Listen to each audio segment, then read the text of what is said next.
Hey Raghunath, tell everyone about our Patreon community. Sure, Kaustubha. The Wisdom of the Sages Patreon community is an incredible online yoga resource. If you like the type of yoga wisdom and culture we share on the show, then our Patreon community is a great next step. This is a listener-supported podcast, and any level of sponsorship will unlock a wide range of live and archived classes, talks, and even workshops.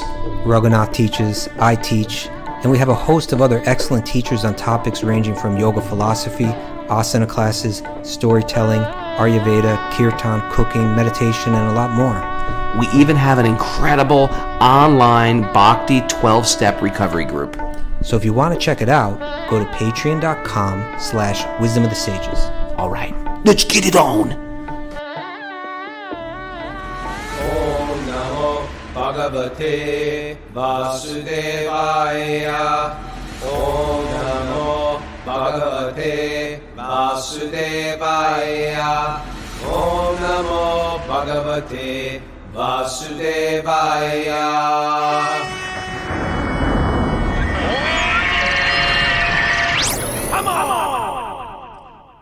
Live from beautiful Long Beach Island, New Jersey, this is Wisdom of the Sages, a daily yoga podcast with your host, Raghunath, and co-host and senior educator at the Bhakti Center in New York, Kaustubha Das. Welcome to the show. Welcome to the beach.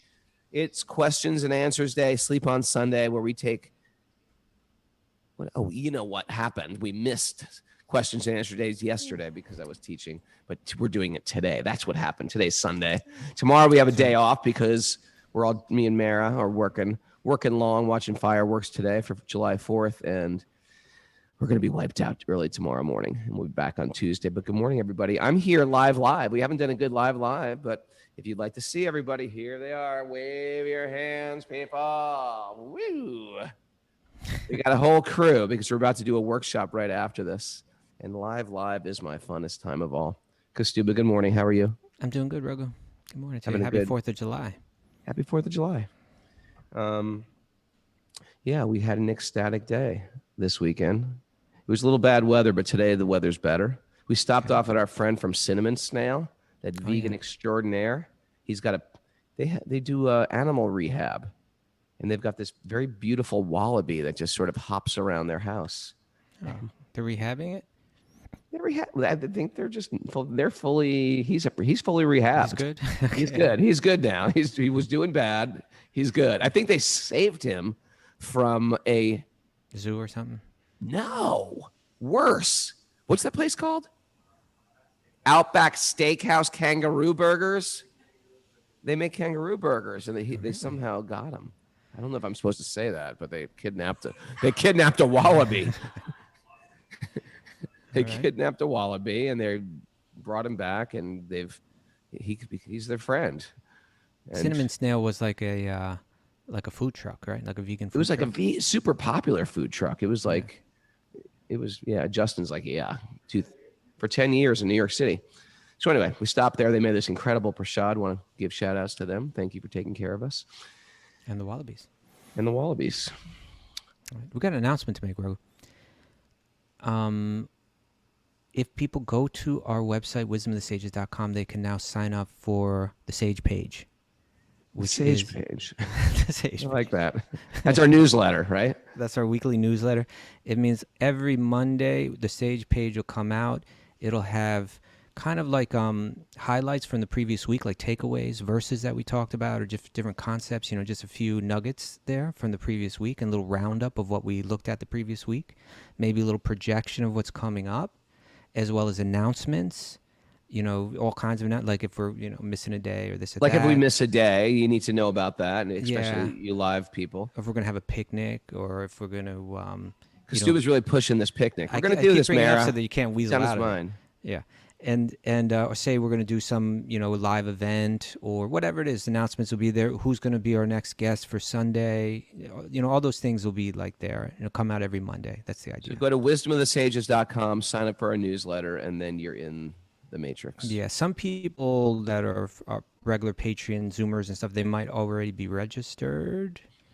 So if you register and it seems like it says that you're already registered, don't freak out. But just go there. There'll be a pop-up on your screen, or down at the bottom of the homepage, you can sign up for the Sage page. All right. All right. You want to dive into this Hey, we sweet got stuff? questions. We got questions. The first one's for both of us. All right. You ready? Should I read it? Want me Yeah, to read it. Okay, this is from Tyler from Berkeley, California, I assume. He asks a question for you both. He says, what is your favorite Aindra Prabhu track?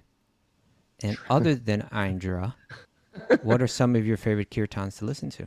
I first read this question. I was like, what are you talking about? Favorite track? It's like, Aindra only sings the Hare Krishna Maha Mantra. So what am I going to say? Hare Krishna? So maybe you got to describe who Aindra Prabhu Aindra was this incredible devotee that me and Kaustubha knew when we used to travel to India.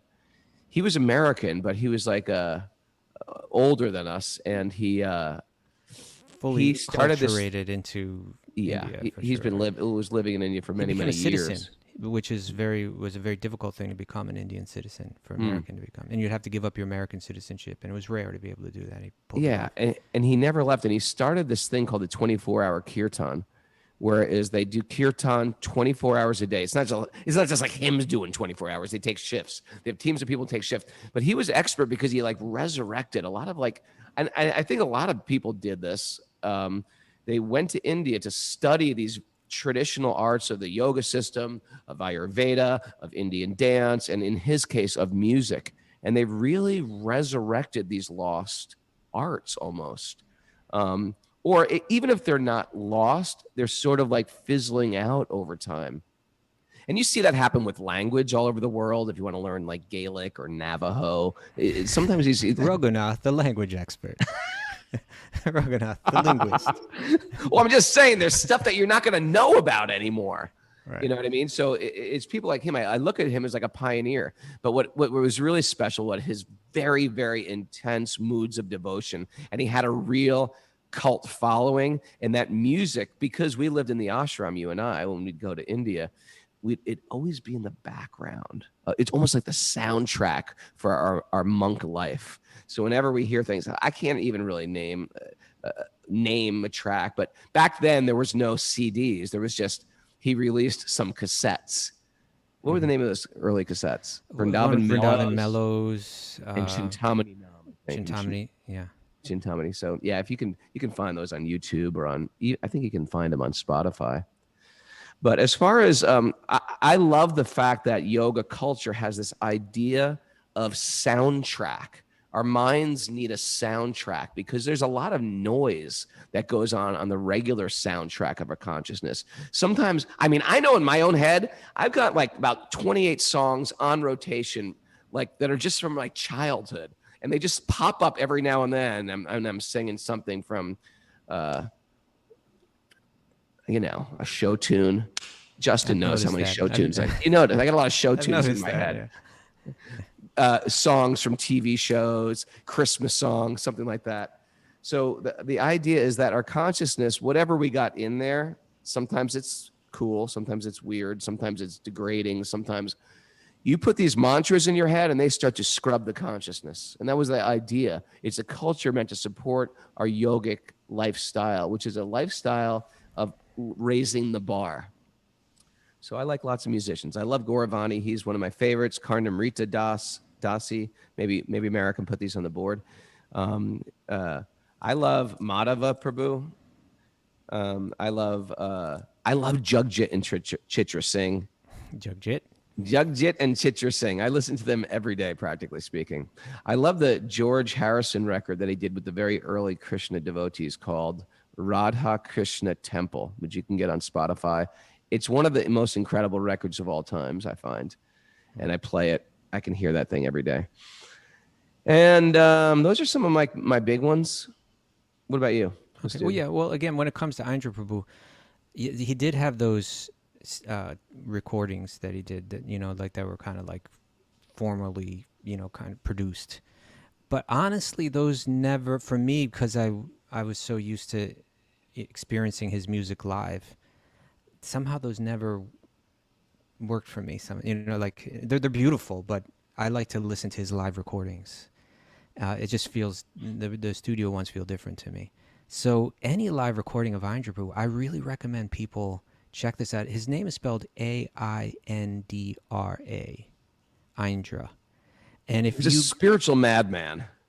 he was a bit of a spiritual madman. He was very, in my mind, like the part of what was so special about him, there are many kirtan leaders out there, but more than anyone, I saw him as a person that had no interest in material fame, had no interest in any kind of material enjoyment whatsoever. He just gave himself fully to kirtan as a service to Krishna, Yeah. And he took it really, he took it seriously in the sense that his own internal discipline was extreme. Yeah. And he demanded it, that kind of intensity amongst the people that joined him. And it was just the depth of his devotion was very powerful. So it was like when you lose interest in other things, you become empowered in your bhakti. When it's one thing if I'm interested in bhakti and I'm still interested in a lot of other things that are contrary to bhakti. He let go of everything and was so focused and became empowered, so that when he would play kirtan in the Krishna Balaram temple in Vrindavan, which is like a big, beautiful kind of open courtyard with the most extremely beautiful temple you can imagine. The deities of Radha and Krishna and Balaram and Gaura-Nitai. And it's very hard to describe the beauty of that atmosphere. And he was a key part of it for a couple decades, where he would sing and you'd walk in there'd be like hundreds and hundreds of people pouring in there. People from all around the world and, people from India coming in and hearing his kirtan. And just every night he would play in the evening for an hour, and every evening that place would just explode. It's so explosive that when I bring students there, because that's the first time, it's the first place I bring them, is like when we go to Vrindavan after we, get dressed. And so we dress up and go right into the kirtan. And it's mind blowing. It's like people don't know what to do. They laugh, they cry, they freak out. It's such an intense, because there's hundreds of people just singing and screaming, and that kirtan is going so powerful, and it's like it breaks you wide open. And the weird thing was, Kaustubha, when he left his body a few years ago, we were all devastated. We were all really devastated because we loved him so much. And I thought the whole 24-hour thing was going to fall apart. And instead, I feel like it got bigger and more powerful, because he had such a ripple effect. His devotion had such a ripple effect. It's such a great lesson that you work on yourself like that, you affect the world. There you go. So in any case, I recommend people go listen to his live recordings. You can find them. There's a website called 24hourkirtan.com. And if you go there and then click on the menu under media, you'll find it's just, even to this day, they're still recording the kirtans there for that 24-hour kirtan. But if you go back to, the years between 2000 and I think 2010 or whatever, there's hundreds of live recordings of Aindra doing kirtan. And, give them a chance. That for a lot of people will click right with it. And for a lot of people, it takes just a little bit getting used to. But put on the headphones, close your eyes, and just allow yourself to go to Vrindavan. Anytime I hear that, I'm right there. When I hear those kirtans, you're right there. It's a very powerful experience. So I recommend those live recordings of Aindra Prahbu. And other favorite kirtans, there's so many people that I could say, but who's really just, I'll throw it out there because, not everyone knows about him, but that's Ananta Govinda Prabhu, Oh, he's great. From the Brooklyn Temple. If you go to Concrete Jungle, I think it's Concrete Jungle Kirtan on SoundCloud. You'll find recordings of Ananta Govinda. He's just amazing, Akinchan is amazing. Achyuta is amazing. Now that we're saying this, I got 1,000. Yeah, I mean, Amala there's so many Purana to is say. amazing.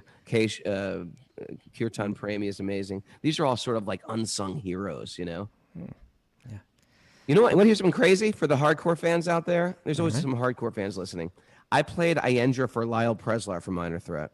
Really? Did I tell you that? I didn't even know you met him before. Yeah. And what was his opinion? Because We got to get this guy on Discord. I'm not going to tell any more of the story, but anyway, Okay. it's an interesting story. But Not everybody. Look at Mara. She's like, I'm uninterested. I don't even know who that is. She's like looking at her broccoli. So I'm not going to tell the whole story, but everybody hardcore lit up. Okay. Let's get into more questions. The first one's for you, Prabhu. All right. We had a nice kirtan last night here at Yoga Bohemia in Long Beach. All the stars were out. Okay, this is from Joe, California, via email. If you have a question you want to send in, you can email it to us at His name's not Joe California. It's Joe, and he's a Californian. Oh, I thought his name was Joe Californian. Joe the Californian. There you go. Okay. So, yeah, if you want to be like Joe the Californian and you have a letter or a question, want to ask us, go to wisdomofthesages108@gmail.com, and we'll answer that question for you. Okay. All right. So, hey, I'm an other from California. Been a daily listener since early 2020. You Prabhus have given me such greater appreciation for spiritual approach than I can express such gratitude for in mere words. Your daily dynamic discussions of not only the Bhagavatam, but also of how it's applied in living in a non-monastic setting allows for such application to us non-Vaishnavas that has brought me such deep comfort. That being said, I apologize as my question is a jaded one. I've long been struggling with faith, and especially with a personified deity. My wife, her daughter, and I, with our dogs and my brother, moved into a new home yesterday. A home my wife and I bought together. I sold my home so that my wife and I can build a family in a calmer, safer neighborhood. Without getting caught up into details, my wife let a fear, a disrupt in unspoken expectations drive her to provoking a fight. Okay. Are you following this? Yes, I'm following. Okay. I slept that first night in our new home on the couch since I was exhausted from moving and was not in the right mind to respond in a steady manner. I woke up early and listened to the episode breaking down the Krishna miracles.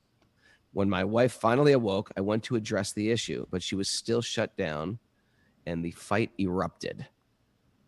I left to go to work on moving, cleaning more of the home I sold. No matter how I tried to communicate, the words were either intentionally or not misunderstood, and so the chaos and the division grew, with my wife threatening that she was leaving. This is tough. This is tough. They just moved into a new house, and this is what's going on? That's right. Oh, that's tough. As I was struggling emotionally while still dealing with the mess of moving and cleaning, I kept thinking of the stories in the miracles. For those who don't know, we had a miracle day last week where everyone wrote in some magical coincidence that happened to them. We call them Krishna miracles. Okay, so some of these miracles, which had divorces included, but then led to some greater moment. As the day went on and the divide in communication deepened, my mind saw a different reality. I thought of Arjuna seeing Krishna's unlimited form, when all beings are drawn into death and destruction of the varied mouths of the manifest ultimate deity, chapter 11, verses 26 to 30. I feel like today, at a moment that was led by so much love, that love turned into divine food for an all-consuming and voracious God. I was left feeling alone, abandoned by my wife, who's been my journey of learning to love and trust with an open heart, despite the conflicts which has allowed me to understand bhakti in an experiential sense, but also by Krishna, who I've been struggling through my own issues to connect with. I'm left with questions. Best stated by the Greek Stoic Epicurus. Mm-hmm. Oh, that's a Krishna miracle, because I just said Epicurean today. Did you hear that? I said Jimmy James, the Epicurean of pizza, and now we're quoting Epicurus. There you go. That is a Krishna miracle right there. Okay. How many times do I ever say Epicurean? I don't Ever. know. Of course, you read this in the morning, so maybe that triggered a little something, you see? No, I didn't read it, if you want to know my honest truth. I never You read didn't even your look at these questions. I never read I read my questions. I don't read yours. If you want to know the God honest truth. Okay. Okay, here's question 1. If God is unable to prevent evil, then he is not all powerful. Oh, he stumped us. Okay, the show's over. 2, if God is not willing to prevent evil, then he is not all good. 3, if God is both willing and able to prevent evil, then why does evil exist? These are these ongoing questions that atheists usually ask. And so it's great that he brings them up because it's good to wrestle with these. I've always struggled with the idea of a personified deity due to seeing all the suffering of people who've only strived to do good. Today brought that feeling back to clarity. And if all good is from Krishna, then is not also all our pain and suffering? Is Krishna the abusive lover who punishes over and over, but to only demand that we keep giving more and more? I don't know where my relationship leads, and I certainly am confused as to what I should see and where my faith leads. No miracles came today to offset this pain. No answer from the universe as I begged through tears to make sense of this. I apologize for this long question. I meant to keep it short, but I am still too caught up to distill my thoughts. Thank you deeply. You, Raghu, Kaustubha, Mera, have created a place of Ashreya, or shelter, for us lost, dented can souls, that even in my disheveled state, I still have a raft to cling on. Thank you very much. That was very sweet. Great questions. Those are the classic questions of the atheistic philosophy.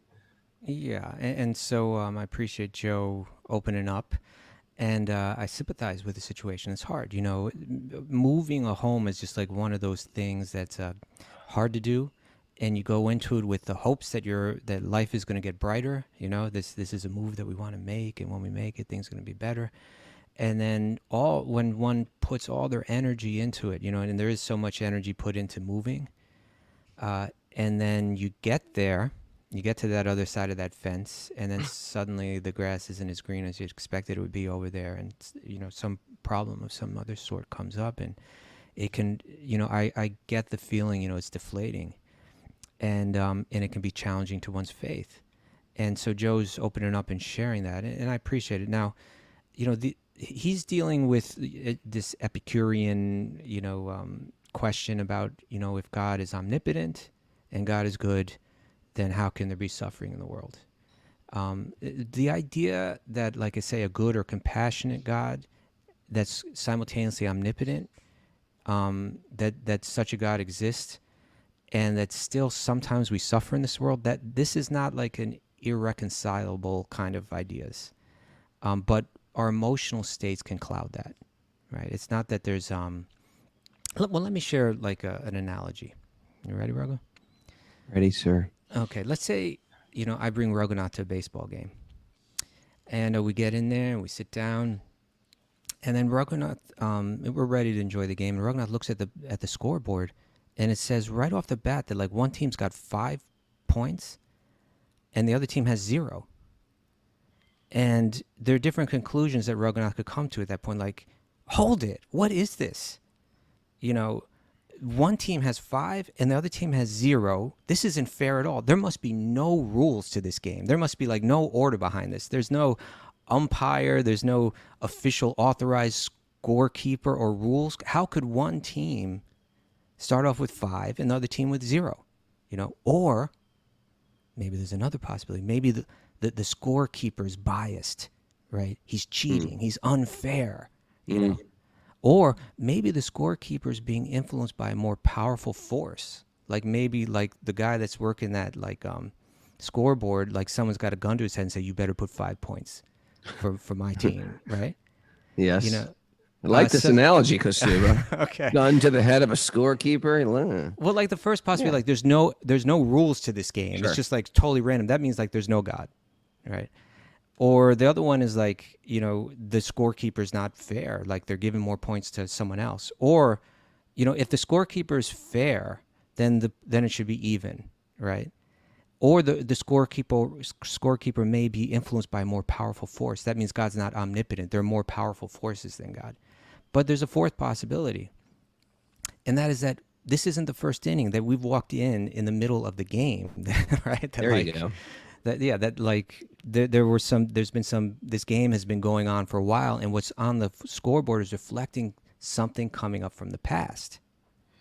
And that's how we have to look at life, right? That in other words, that this is the way that the Bhakti-yogi looks at life. You see, in one sense, what Joe's doing is similar to what last week when we had Kripamoy Prabhu on. He mentioned that logic of the half a hen, where I want to accept the mouth of the back of the hen that's giving the eggs, and I don't want the mouth of the hen, which needs to be fed. No, you have to accept the whole egg, the whole chicken together, right? Sure. The whole hen together.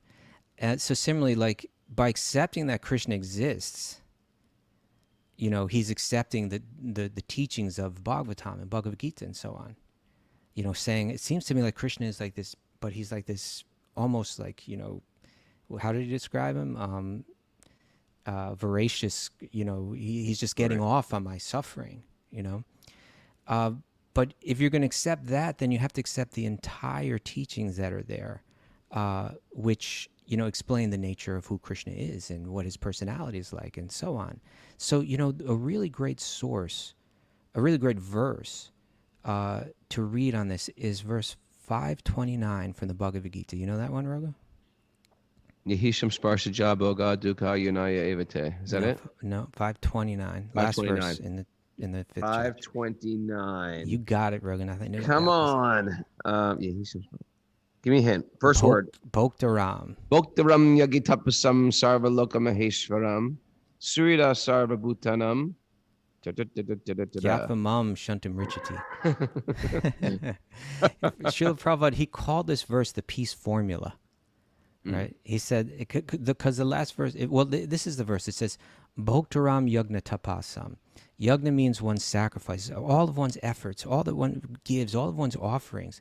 He says, know me to be the ultimate, the Bhoktaram, the one that enjoys the Bhokta, the one that enjoys, who's the beneficiary of the yagna, of this. Everything should be offered to me. Bhoktaram yagna tapasam.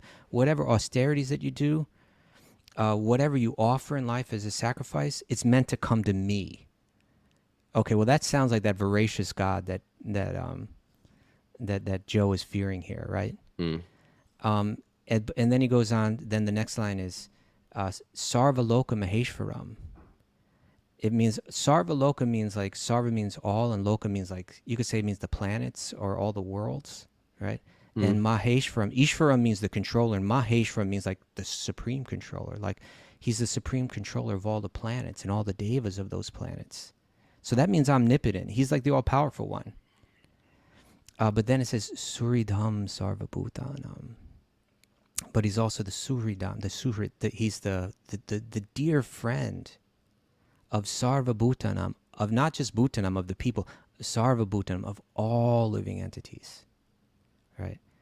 So he's omnipotent, and he's also compassionate and friendly, But at the same time, he's the one that the sacrifice and the offering is meant to go to, and we generally don't get that. But it says that one who gets this, Gyatva, Mam, one who knows me this way, Shantim Richati, they achieve peace, relief from the pangs of material miseries, right? And that's what Joe's going through right now. It's such a heavy pang, right? It's like such a hard one.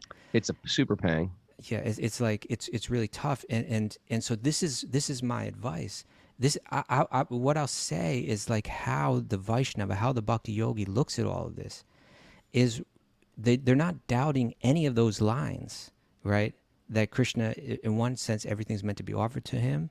That's the root. In other words, it's kind of like if the leaf is sitting here saying, why does the root keep getting all the water? Like, why not me? Not recognizing that when the root gets the water comes to him, as it comes to the leaf as well. Like, that's how the leaf is nourished. And so the whole point of our existence in this world is to get that point, to understand that how to reconnect with that divine root. And when we don't, the world is designed to make things a little tough, to feel a pang, to remind us of that. So, we expect that if I put in the right effort, and Joe's putting in the effort, he's serving his family, he's, doing all the hard work to move, He's, puts in, his efforts into the relationships and so on. And we expect that things are going to go smooth. But what if this world is designed to show us that no matter how much effort we put in the end, things won't go smooth? Maybe we need to learn to operate with that expectation. I expect that things will not go smooth in this world. And if I want to be happy, and this is what we're meant to learn, I need to connect with something internal rather than external. And I'm not saying that he shouldn't do all that he can. We bring on people like Dunya that are relationships experts and so on to help work these things out.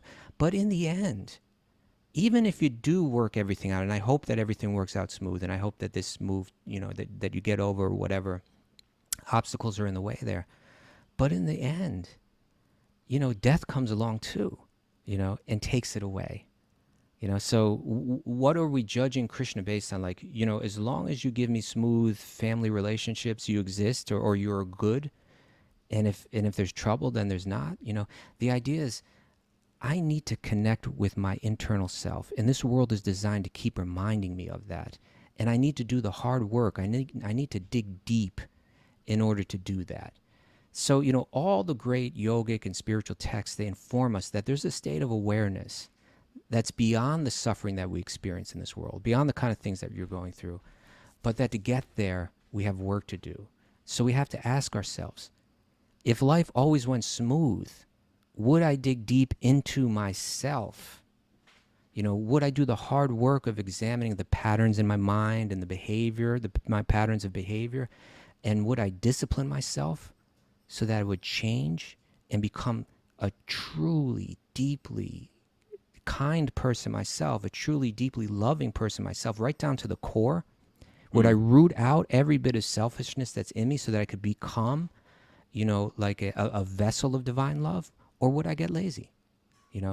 So my faith in texts like the Bhagavad Gita and the Srimad Bhagavatam, which include the idea that Krishna is simultaneously omnipotent and compassionate and kind and good, they drive me to dig deeper within myself and examine those patterns of mind and patterns of behavior in order to improve myself. And if things always went smooth, would I feel driven to do that work, or would I just settle in, settle into like mediocrity and and then ultimately it's taken away at death, in the end. So my point is this: is the pain that we see as evil in this world, it's just that we're perceiving it as evil. But really, it's driving us towards truth. And if we can interpret it that way, we make tremendous spiritual advancement. And that's where that verse that we often quote, which is a verse that's spoken by Lord Brahma, who's, again, as we like to mention, is considered like the most intelligent living being in the universe, the one that really is the most authoritative in his ability to speak to the situation.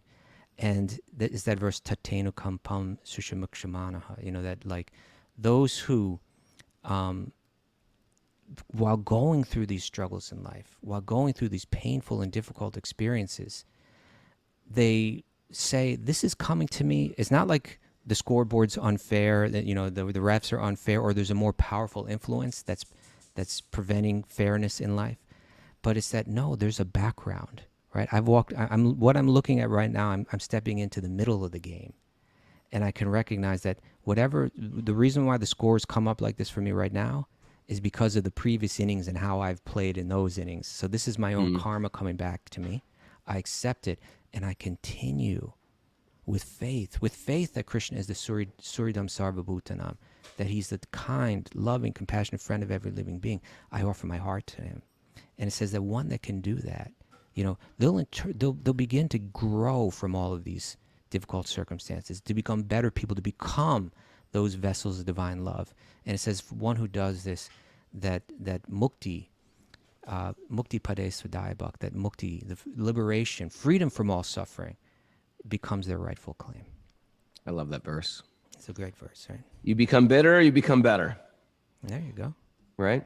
Yeah. And, another thing that comes to mind is like life is not meant to be like a water park. It's meant to be, or a toy store. It's meant to be a university to grow and to learn. Right. And anyway, nice, beautiful. Thank you. Thank you for the question, Joe. And I hope it's helpful. Okay, this is coming There's from. We've got a question for you. I don't know how to pronounce it. Is it? Is that an? Oh, it's Elise. Ilse. Ilse. Is that how you pronounce it? C. Ilse from the Netherlands. I hope I get it right. Uh, Dear wise souls at Wisdom of the Sages. That means Mara. That means Ilse writes, actually, I was a bit hesitant to send in this question. Was it worthy enough? And there have been similar questions in the past Q&A day, on previous question and answers day. But this has been on my mind for some time, so why don't I give it a shot? In the end, I got really struck and realized I needed some guidance on this matter. Here it comes, Raghunath. Ready? The situation is as follows. At home, all is well. I read the Gita. I do some rounds of japa. I meditate. I watch Wisdom of the Sages on YouTube. Okay, spiritual life is relatively smooth at home. But then arriving at work, I'm confronted with a person who acts like he is some kind of god. Maybe they're God. Maybe it's God. Maybe it is God. Have you considered this? You better start worshiping this person. Okay, but then arriving at work, I'm confronted with a person who acts like he is some kind of god. I like to see all as equal since I'm a team player. Immediately, I get annoyed by the way he acts. So all I've been working on the whole morning is thrown out the window, right? I'm doing all this sudden, all this spiritual practice at home, and then I get to work, and I could imagine anger and different kind of, lower nature starts to rise in Ilse. Okay.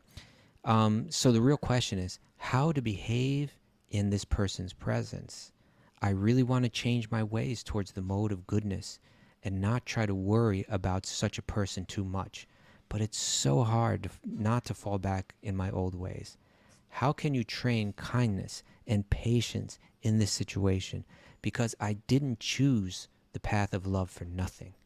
There has been enough hate in my past. If there's any advice you can give me to help out, to evolve, please do. Anything will be hugely appreciated. Good question. How do you deal with the jerk at work? How do you deal with the jerk at work? I spent so many years trying to change other people to be much cooler like me. Yeah, it's one of those things. It's the first thing we start to notice when we start to clean up our act in anything. When you start to clean up your act in your diet, you're like, hey, what are you eating? Why are you eating that? Right? You want to extend whatever you're doing for your self-betterment to other people, and they're just maybe not be there. And that's why a big part of the yoga practice is you keep the microscope on us. We keep the microscope on our own self-evolution. And when my ego wants to go to, why aren't they like this? We should see, this is my problem. The fact that I'm trying to auto-correct everybody else, right? This is my problem. It reveals to us that I've been minding everybody else's business for so long, and I haven't been minding my business. So we mind our own business. We work on ourselves. We go forward, just like as she's doing. It's quite beautiful and noble to hear your story. And then when these things arise, two things are going to happen. You're going to learn to see these people with different vantage points, which part of our work is to learn to be, I use these three words because I really like them, compassionate, tolerant, and loving. Compassionate, tolerant, and loving. And compassion, tolerant, and loving, you can tattoo that on your back if you want, or on your neck. I know in my life, when I got into Bhakti and I, burst into India and was with my belligerent, self-absorbed self, I've had beautiful teachers that came to me, and they were tolerant, compassionate, and loving. If they weren't, I wouldn't even be here.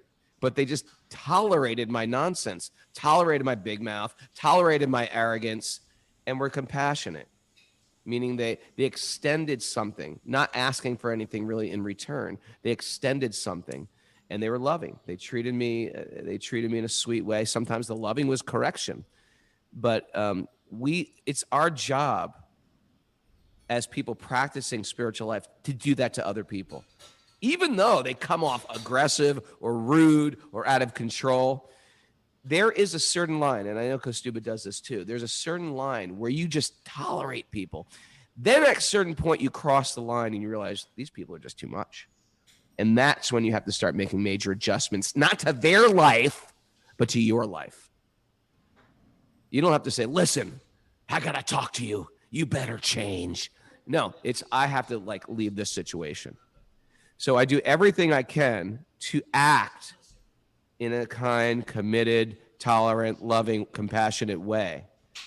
And I just go with that. And if I don't get my needs met, that's okay. I'm here to be that. But there may be a point where one, and I've seen this happen too. If you're steady with people and how you treat with them, a lot of their like out of controlness or their brashness, it's almost part of their persona that they get something from. They get some type of feedback from.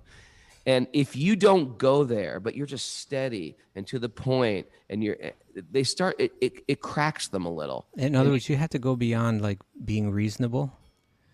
And like, yeah, right. And being reasonable and being petty. I want to be petty. You want to be a jerk to me, I'm going to be jerk back harder. And so I got to let that go. And but even beyond like neutral, like, you know, like I'm not petty, but like what you're saying is like it's going the other way. I've seen you do this with people, you know, I've seen you do this, Raghu. Like people have are, you? Yeah, I have. have. You? I have. Ooh. Name a name. Well, how about that neighbor that spray painted your dog? That was like one, right? Yeah, the neighbor spray painted my dog. Come on. But you went over there and you said, you know, I could really learn from you. Like people, they were just always kind of giving petty complaints about. You remember that? You remember that story? Yeah, I remember that. And there's other stories too. I won't name names. I wanted to kick the gut. I wanted to, but I did reverse psychology. Yeah, it's reverse psychology. But you go beyond like that. You know, when my wife and I moved into when we moved into our apartment, you know, like. We said, we're just going to be like anybody that we meet in that building, we're just going to be like friendly, like over, you know, like just like, and there's been certain people that are like kind of like real negative energy. And we just kept hitting them with the positive, and we win them over. Yeah, they crack, you know, and the real person then comes out like in them, you know. Sure. It's like you just keep hitting them with kindness, you know. Yeah. And then there's some people that are just so out of control. And we've done this too.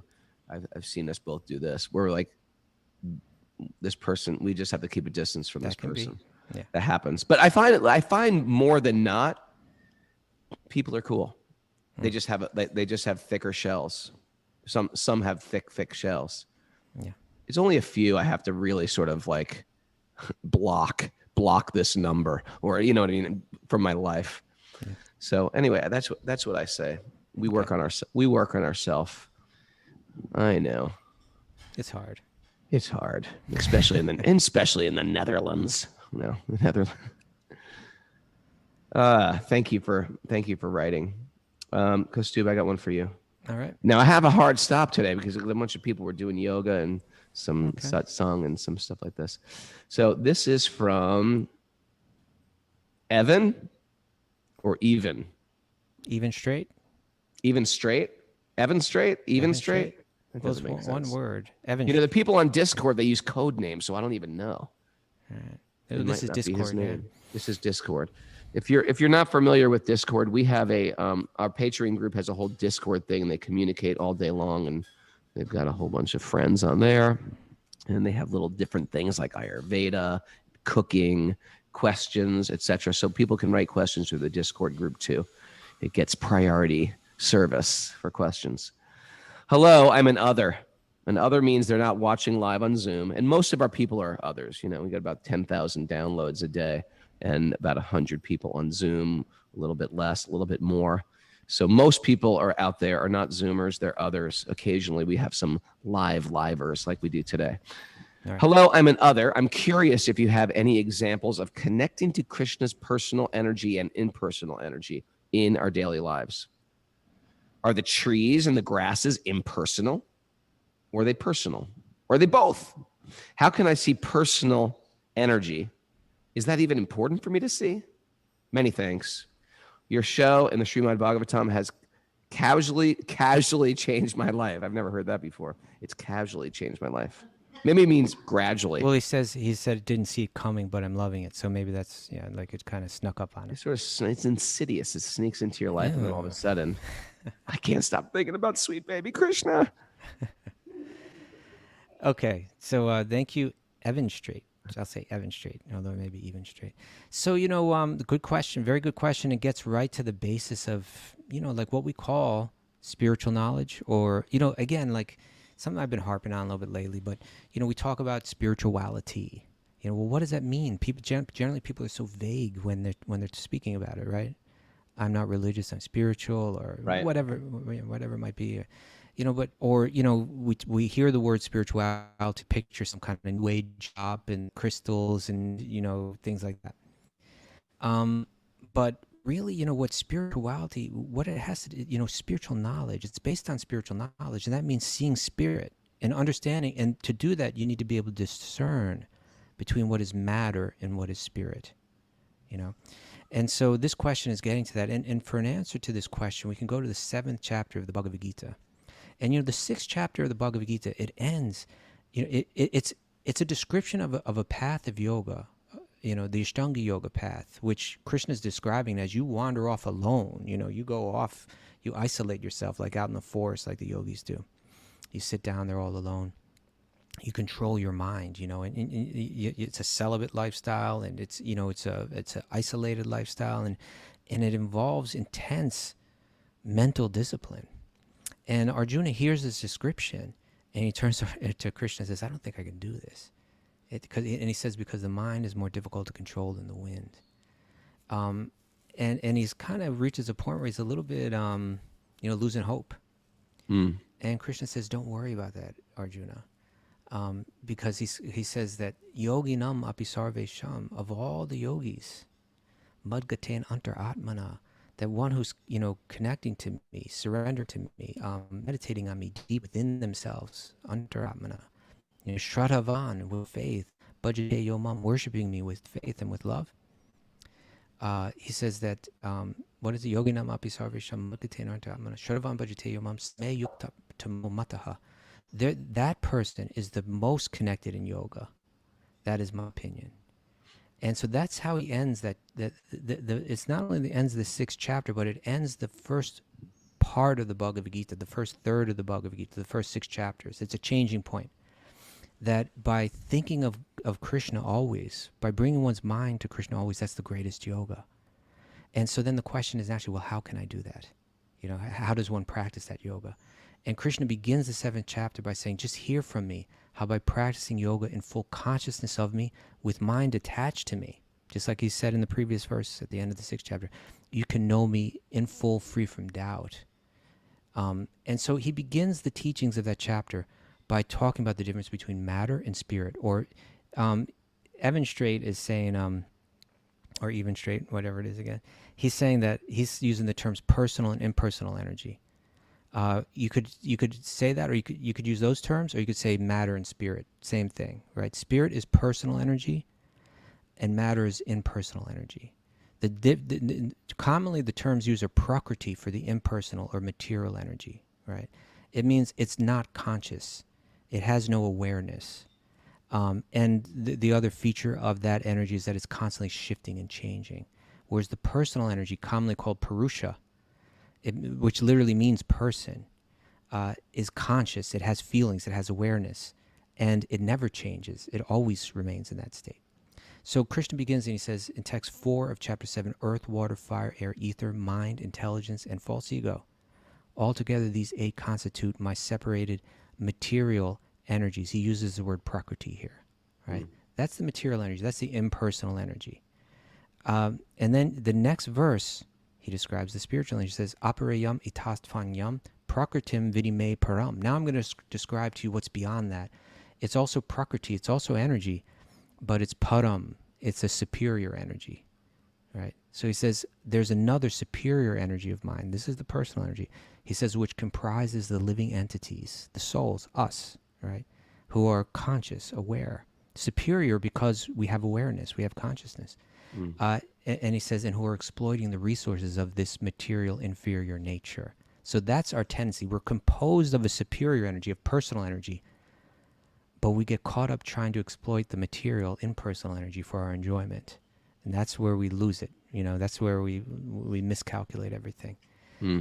And then the next verse, he says, all created beings have their source in these two natures. I have my body and myself, right? That's the unit that I'm walking around in.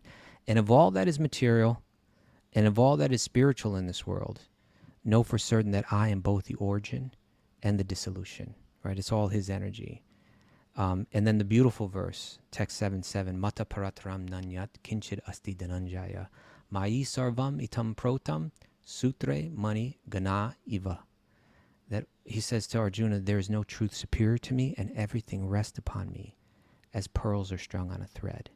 So both of these energies are Krishna's energies, and he's supporting it all. He uses that analogy of pearls being strung on the thread because just like if you have a string of pearls, if I hold a string of pearls in front of you, you could look at it and you can't see the string, but you only see the pearls. But because of the way that they're suspended, you can infer that there must be a string supporting them.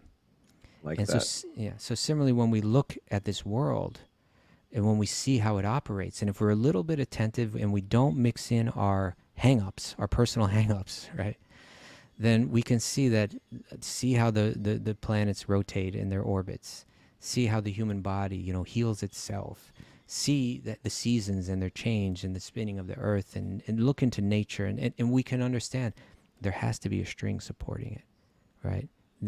Things couldn't fall into place like this without there being some string supporting it, holding it all together. And so, Evan is asking, he says, are the trees and the grasses impersonal?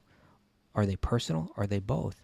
Well, what the yogi says, you can recognize that personal energy, that purusha, that spiritual energy, by when we see it has to do with inferring, right? Because it's invisible to my eyes. But what I can see is birth, I can see growth, I can see reproduction and existing sometime, I can see gradually diminishing or disease, and I can see death. And where I see these symptoms, I can infer that the soul must be there, right? That there's a spark of spiritual energy that's making it, that's taking it through the birth and the growth and the reproduction, etc. And where we don't see these, then there's no life. So where do we see these symptoms? We see them as Evan Shade is saying, we see them in the trees. We see trees are born, we see they grow, we see they reproduce, they live, and they become diseased and grow old and they die. We see it in the grass as well. We see it in the plants, we see it in the animals, we see it in the human beings. And so therefore we recognize, although the body of the tree is made out of material energy, impersonal energy, that there is a soul within that tree that's made of personal energy, and therefore respect is shown, right? We see it in the animals. They go through the same symptoms of life. We understand that their bodies are made out of impersonal material energy, but that there's a spark of spiritual life. That's the soul within it that's animating that body, making it come alive. So respect has to be shown. I love this idea that everything has personality behind it. Obviously, the persons, the people, but it brings it back to this idea as, in high school when someone said, you're using me. Yeah, you're treating me like a thing. You're treating me like a commodity. You're not treating me like a person. Yeah. So, and then we extend that outside the human species. Animals are beings. They're sentient beings. They're persons. They're not human persons because they're not in a human body, but there's personality. And then if you hang with plants, right, you notice that plants are beings, right? Yeah. And the earth is a being. And you extend the planets are actually beings. And they're just encased in this gross stuff, like we are. Yeah. And so Evan Straight asks, how can I see it? And this is how you see it, right? You look for the symptoms and you infer that spiritual spark is there. Then when you begin to respect all life, you begin to see it more. When we're crude and callous, we don't see it anywhere. But when you start to respect the life in the plant, you start to respect the life in the animal, you start to respect the life in every human being, you begin to see spirit everywhere and you begin to see God everywhere. And if you don't, you won't see it. So it is important. And highlighting... story? What's that? The story where I killed that spider. Remember that? I was sitting there, I was doing the show, in one of remember these you mentioned something rooms like in the yogi house at Super Soul, and my daughter was with me, and I don't usually kill bugs. Why did you, Raghu? What Well, this what thing possessed jumped you? out at me, and it was huge. What possessed you? It was this big hairy spider, and I will say that it took a lot of undoing. I used to be a fisherman. I used to do all these things, and then I sort of okay, you can't kill that, you can't eat that, you can't do that, and then I started you don't kill bugs. But it doesn't mean I didn't hold some deep-rooted prejudices against the ugly, the ugly spiders, hair legs. I get it. So anyway, I don't usually kill spiders, but this thing jumped out so quick, I just whacked it with something. And my daughter looked at me and she goes, "How could you? How could you? How could you?" And I was like, I wasn't prepared. And I made 1,000 excuses. And it was such a spider shaming. She's like, "What?" I tell you, she wouldn't talk to me for an hour. She was so upset. But you and me grew up. We used to kill spiders all the time. My mom used to just vacuum them up.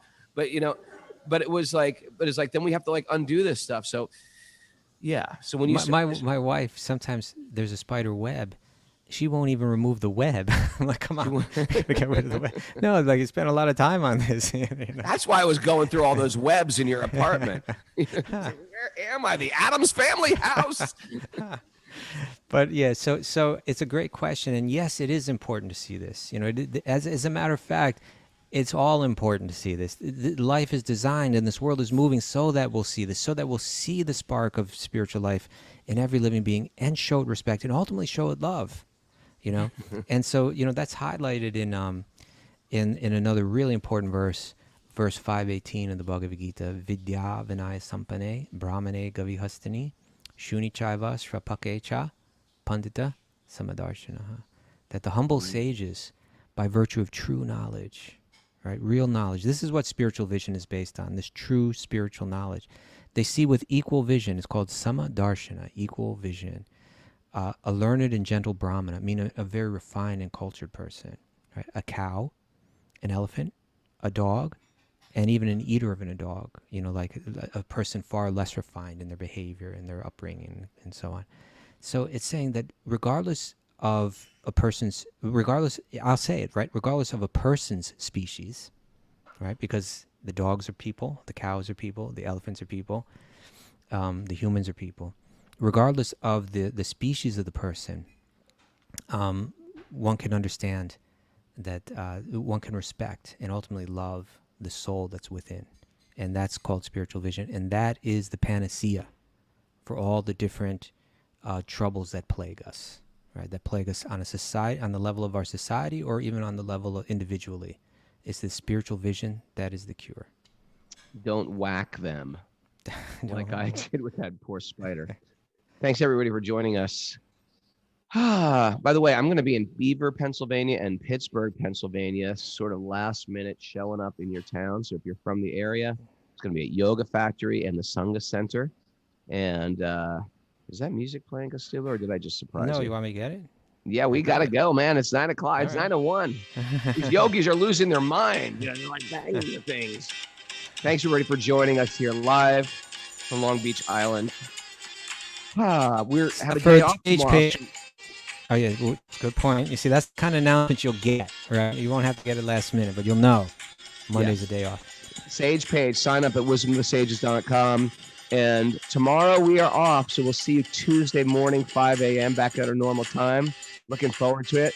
Now, everybody, let's dance. We're going to see all these live people dance. Mara, get that dance cam going. Look at these people. We got Bhakti Recovery at 9:30 today for Patreon members. Raghunath, you're just showing us the floor. Just showing the floor? Okay. Yeah. All right, right there. There you go.